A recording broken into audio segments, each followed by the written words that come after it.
benn waxtu jot na ci seen télévision ITV mbokk yi ko safoo sant leen gërëm leen bismillah ci xibaar yi bokk na la ca gën a fës mu nekkoon ganub jury du dimanche Babacar Gueye yore woon kàddu PDS jamono di nag am ab kuréel di ko suqali PDS moom li mu gis mooy li xew ca Masalikul Jinaan di joxante loxo ci diggante maître Abdoulaye Wade ki fi nekk jiitu réew mi Macky Sall am na la ca làqu nag du lenn lu dul mbirim Karim Wade sel sa ñeen ñàng mekk ñàngale mi amaloon ab congrès ñoom nag li ñu ci gis mooy jafe-jafe yi ñuy dund waaye it leneen loo xamante ni yëkkati nañ ko ci boobule congrès mooy na gouvernement bi sàmmonte xaatim yi dox seen diggante ci atum 2018 du jëm nag ci curriculum bi ñu ne ñoom curriculum bu yees mënuñu ko jëfandikoo Mouhamed Moustapha Diagne di directeur de l'information et de la communication dàq loolu na jamono ji ñoom ña ngay waxtaan ci la ñuy waxtaan mooy naka la ñu mën a ñoŋalee li fantu gi ñu wax ci mbayum ceeb ma ca Kolda ak la ko wër njortu mun na fa rafet na mboyeem bi dina mucc ay yëpp ci ndimbalulu Sodagrif ci ay suuf yoo xamante ne nag la ñu daal di jël foofu ay sëni mbalit la ñu fa daan def ñu daal di koy soppani ba mujjee nekk tooli ceeb mbokk yi looloy ponk yi bu ngeen taxirloo dañ ci toftal xibaar biti réew laataa ñu ko faram fàccee.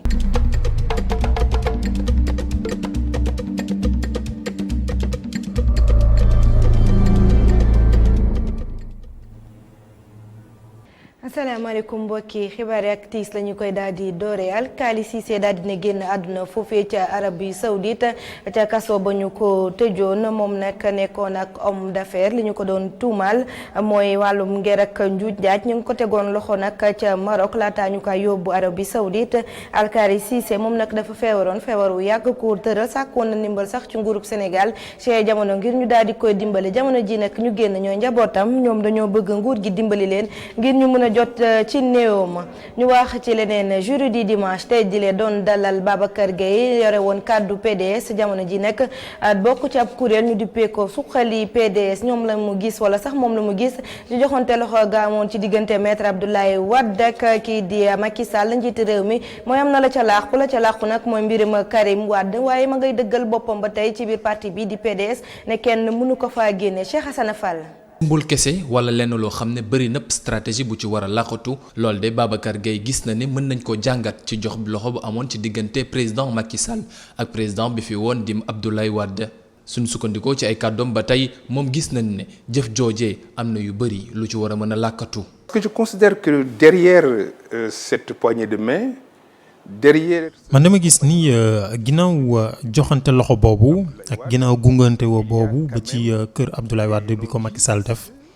am na loo xam ni waxuñu ko ci kilifa diine gi dafa bëgg a boole ñaari jëmm yu gën a am solo ci mim réew te it loolu dafa am solo lool dafa am lu muy firnde. Saint homme, deux personnalités importantes pour la stabilité politique et sociale du pays. moom mi fi yore woon kàddu parti démocratique sénégalais di xam la ne Karim Wade moom bëggul benn yoon ñu amnistie ko. quand le président Abdoulaye Wade ci boppam moo joxoon ndogal Oumar Sarr ngir mu bokk ci dialogue national bi waaye ba ko Karim Wade yëgee la mu wax mooy ni bëggut ñu amnistie ko waaye li mu bëgg mooy ñu daal di ko attewaat beneen atte loolu moo boole Abdoulaye Wade ak Oumar Sarr seen réero foofu la jógee. L'origine de la crise entre Oumar Sarr et le président Abdoulaye d'une part. su dee ni sax fu mu toll nii digganteem ak président Abdoulaye Wade bëri na ay lëmbëcc Babacar Gueye moom di xamle ne amul kenn koo xam ne gis nañ ne moo ko gën a bëgg yeggale liggéeyu Papa Soppi bi. Personne au sein du Parti démocratique sénégalais, y compris les membres de ce parti. amul kenn laa la wax kenn ku bokk ci biir Parti démocratique sénégalais ku bëgg a am jafe-jafe ak Abdoulaye Wade amut ñun ñëpp a ko jox cër ndax kàngfoori ba mu doon kàngam ba mu doon waaye nag li nga xam ni mooy ndono bi nga xam ne moom la Abdoulaye Wade nar a bàyyi fii ku ci ne ci ñun bëgg nga koo dundal wéyal ko ba abadan loolu bu weesoo Karim Wade sax ñun ñëpp am nañu mbëbët boobu. n'a plus de légitimité de droit et ou de vision pour que l'héritage d'Abdoulaye soit sauvegardé. ci jàkkaarloo mag Mamadou Ibra Kane moom mi jiite libéraux ya nekk ca Kaffrine gëm na ni parti démocratique sénégalais bés dina ñëw mu dellu si waat fu mu newoon te muy xamle ne ba léegi bokk na ci bile parti. ñu wax ci wàllum njàng meek njàngale mi lalub ñaari fan nag la ñu amal ñoom waa SAEMS ñu dippee ko congrès boobee nag li ko tax a jóg bokk na ci yeesalaat seen bànkaas waaye nag dellusiwaat nañ ci jafe-jafe yi nga xamante ne ñu ngi koy janoon ñeen njàng meek njàngale mi dem nag di artuwaat groupe Sénégal ngir mu sàmmonteek digge yi dox ci seen diggante. Saour Sène moom nag moo nekkoon secrétaire général bu SAEMS ñu daal di koy déglu. profito occasion présenter bilan bi nga xam ne moom la ñu def ci ñetti at yi nga xam ne syndicat bi def ñu responsabiliser woon ak suñu équipe profiter aussi de l'occasion visiter thème boo xam ne daf ñuy permettre ñu xoolaat suñu doxalinu syndical nan la ñu mën a def pour que doxalin boobu ñu gën ko ñongal gën ko jox dayoo gën ko jox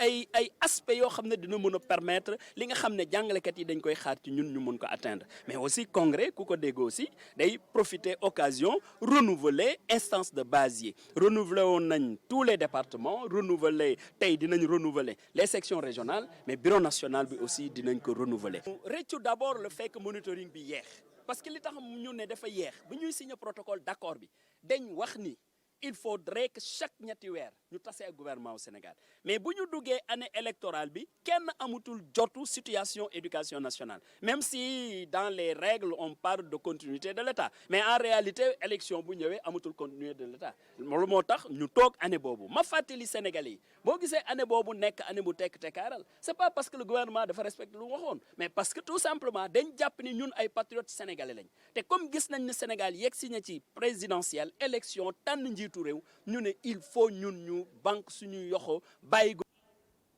ñu desandi ba tey ci wàllu woowee ca wet ga nag waa SELS ñoom it ña nga doon amal seen congrès bokk na ca la ñu ca wax jafe-jafe yi ñuy janal waaye ñoom it ña ngay woowaat nguur gi ngir mu fàttaliku xaati mi doxoon seen diggante ca atum 2018 yemuñ ci dellusiwaat nañ ci li ñu duppee ab curriculum maanaam nag ab njàngab moo xamante ne dañ ko war a def ci ndongo yi ñu ne loolee nag ñoom gisaguñu ci seen bopp ñu déglu ci Souleymane Diallo di secrétaire général bu SELS. protocole d'accord bi nga xam ne moom lañ signé woon ak gouvernement bi depuis le 30 avril 2018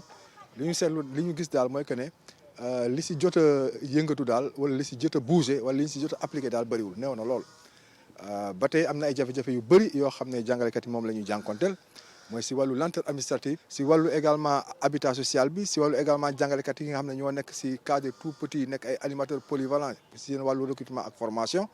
jafe-jafe yi bëri na fi lool moo tax nag ñu ne dëgg la démb tàmbali nañu waat monitoring bi ak le ministre docteur Cheikh Kanté mais loolu doyul il faut que mu am volonté politique boo xam ne day jóge ci président de la République mu joxe instruction yu leer yu forte pour ministre yi nga xam ne ñoom ñoo war a appliquer accords yi ñu appliquer ko bu ñu ko defee yaakaar naa jàmm mooy am mais bu ñu ko amul tamit bu loolu amul tamit mandat bi ñu am mooy déposer préavis de grève. ci lu ñeel curriculum bi wala sax curricula di façon mu ñànge boo xamante ne yenn ci jàngalekat yi dañu koy faral di jëfandikoo ka cay andi leeral nag mooy Mohamed Moustapha Diagne nekk directeur de l'information et de la communication nee na nag ba jamono ji ñuy àddoo amul benn curriculum bu yees boo xamante ne ñoom jàngalekat yooyu dañu ko war a jëfandikoo ci daara yi jamono ji naka la leen ñor mooy te ña nga cay waxtaan mooy naka la ñu war a mën a def ba gone yi mën a liifantu bu baax ñu daal di koy déglu. en tout cas ñun ci niveau ministère en tout cas officiellement gisuma dégguma woowuma ci réunion bi ñu ne def ay curriculum bu bees loolu moom dégguma li ci am mooy ñuy waxtaane wàllu par exemple wàllu lecture nga xam ne xale yi dañoo am problème ci wàllu lecture loolu dëgg la ñu ngi koy waxtaane xool ndax lecture discipline fondamentale la ndax ci lecture ci nga mën a jànge yeneen matières yëpp ndax boo mënee lire di nga mën a lire histoire mën a lire géographie mën a lire ay exercices matériels loolu daal moo fa am waaye nag il lay ni dañuy changer curriculum bi moom loolu moom amul parce que même buñ ko doon changer it ministre bu bees bi li mu décidé mooy lépp loo xamante ni dañ koy def ci wàllu réforme dañ ciy associé partenaires yi d'ailleurs ñoo nekkoon sali yàggul waxtaanee ak ñi donc lépp li def dañ ciy associé parce que curriculum ak son voisinage mooy référentiel de formation manuel yeeg yooyu donc mais boo koy def mënoo ko def sans jàngalekat yi donc nekkul lu ñuy imposer loo xam ne dañ koy waxtaanee ba am ci consensus validé ko doog a dem mais nekkul lu ñuy imposer déjà donc loolu daal laa ci mën a wax donc en tout cas daal affaire curriculum bi moom nekkul à l'ordre du jour ci ministère.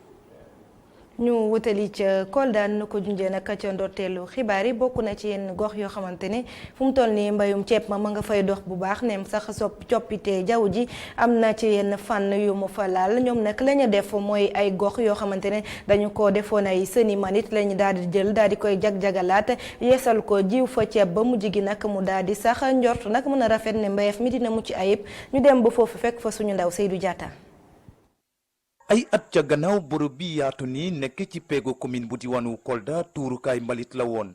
mu nekkoon ab jafe-jafe ñeel wàllum alam bi laata góor gi ak ay ñoñom di ko soppi amal ci njëriñ tukkee ci mbayum ceeb ginnaaw ndimbal ñii di waa Sodagri. fii toog nañu presque lu mat fukki at kenn béy ko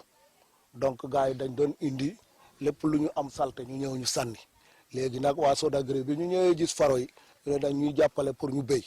yàlla ak ñoom nag tey ñu ngi béy fii. yaakaar naa ni fi mu nekk nii tombe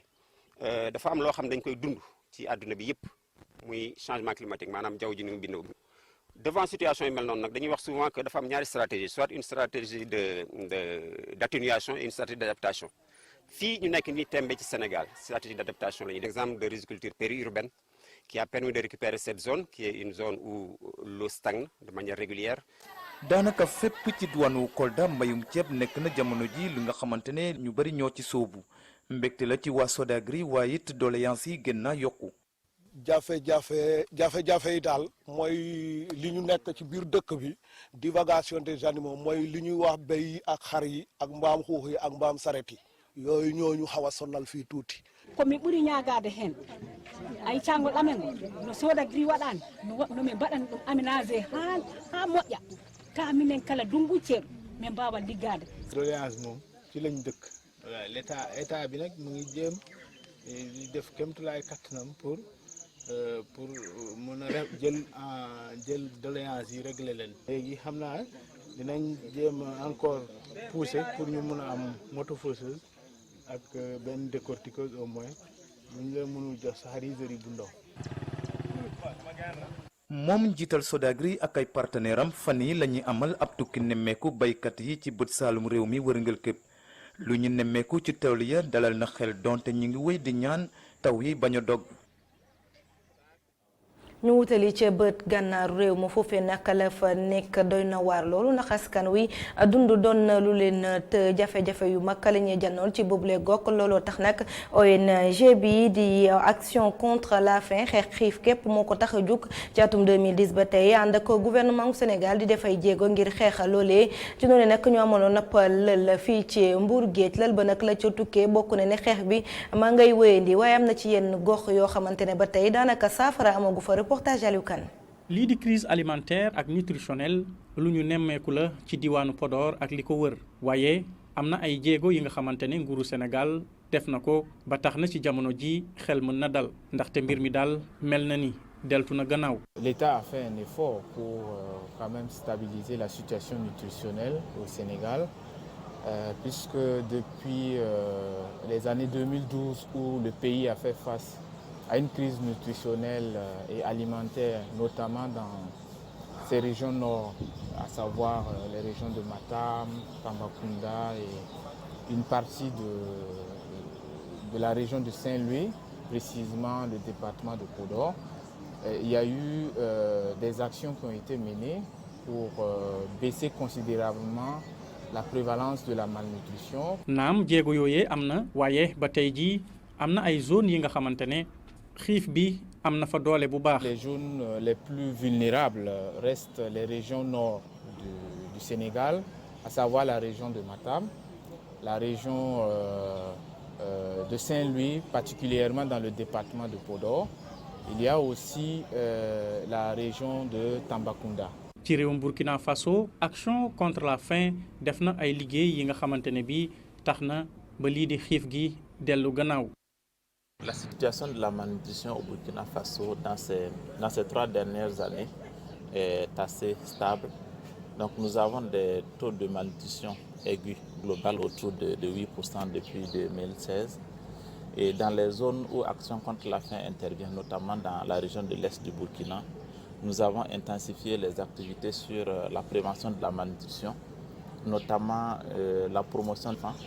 Ce qui fait que dans cette zone-là, nous avons plutôt une tendance inverse et avec une baisse qui n'est pas assez importante, mais quand même la tendance est à la baisse dans cette région. Et inversement, nous avons également une amélioration des pratiques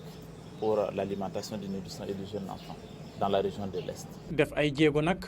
ci fànn yépp rawatina ci sensibilisation ak it joxe dundin wu sell ci loolee la action contre la faim bëgg a sukkandiku ngir xeex lii di xiif ci àdduna wërngal këpp.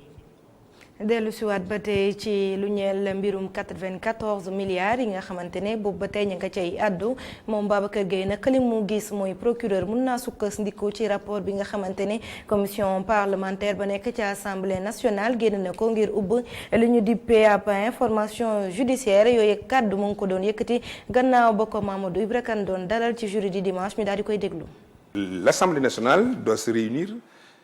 Assemblée générale séance plénière bi faw mu taxaw waaye loolu mooy mujj nag ci lu jëm ci mbiru commission d'enquête parlementaire su fekkee def nañ nag ab assemblée plénière ba pare nag foofu la ñuy décider su fekkee ne as tuut ci rapport bi la ñuy génne wala sax lépp ci rapport bi la ñuy génne waaye daal ñoom ñoo war a ñëw en dernier ressort.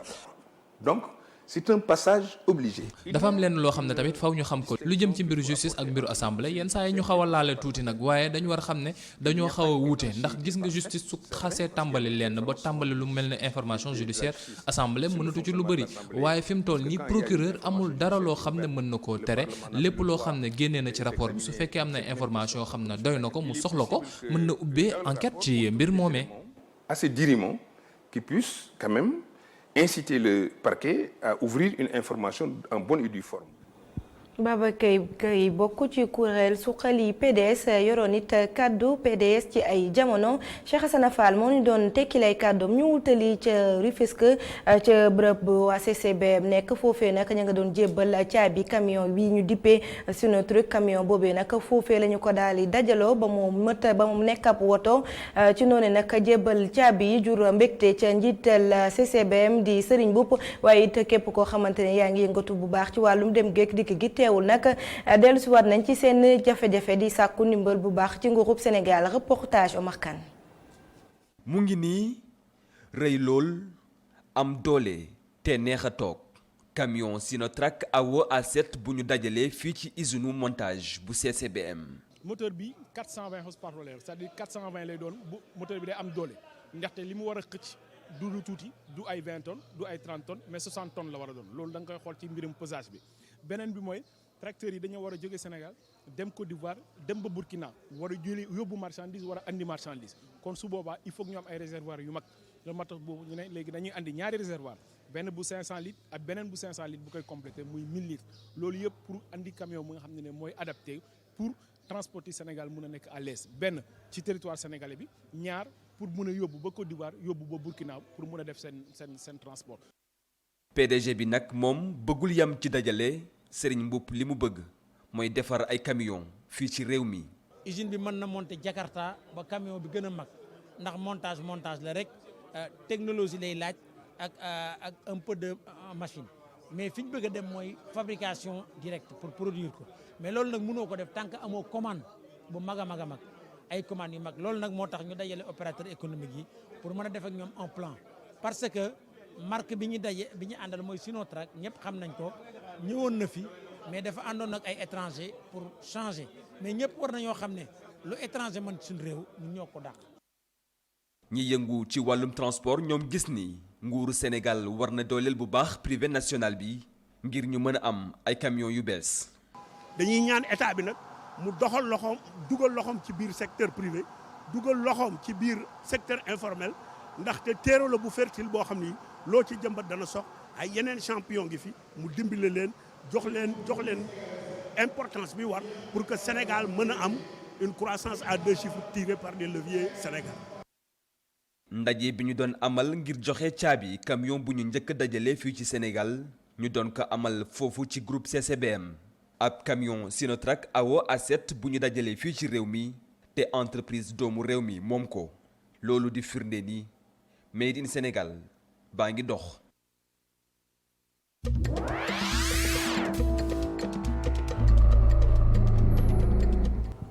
beneen ponk ci biir xibaar yi saa suñu yegsee ci waxtu wi mooy xibaari biti réew dañ ciy ànd ak Osama Monique Sagna. ca Burkina Faso juróom-ñaari nit lañ fa faat ci samedi bi ñaawteef bi nag ñu ngi ko amee ci commune bu Zintanga bu ñu sukkandikoo ci ñu yor kaaraange gi ay terroriste ñoo def bile cong ba tey ca Burkina nemmeeku waatoon nañ fa beneen cong bile nag benn soldaar moo ñàkk bakkanam.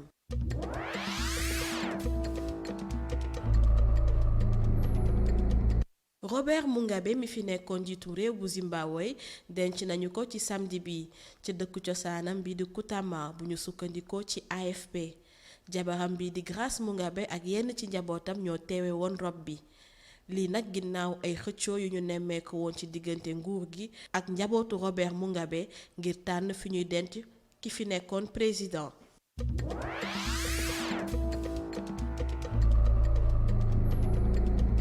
keneen ku fi nekkoon président itam muy Jacques Chirac foofee ci France ñu ngi koy defal ay sargal wala hommage foofee ci réew moom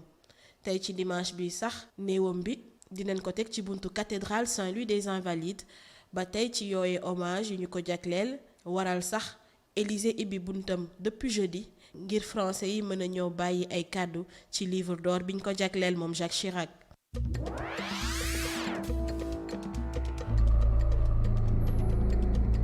ci Afghanistan amal nañu seen jongante njiitu réew ci samedi bi lu toll ci 10 millions électeurs ñoo ñëw sànni seen ay xob waaye ci bésu vote bi nemmeeku nañu fa ay faat bakkan yu ci toll ci juróomi nit faat nañ leen fa ak ñu bari ñu am ay gaañ-gaañ jongante bi nag mu ngi ëmboon lu toll ci 17 candidat waaye ñaar ñu ci gën a fës mooy ki fa nekk président muy Ashraf Ghani ak kii di Abdullah.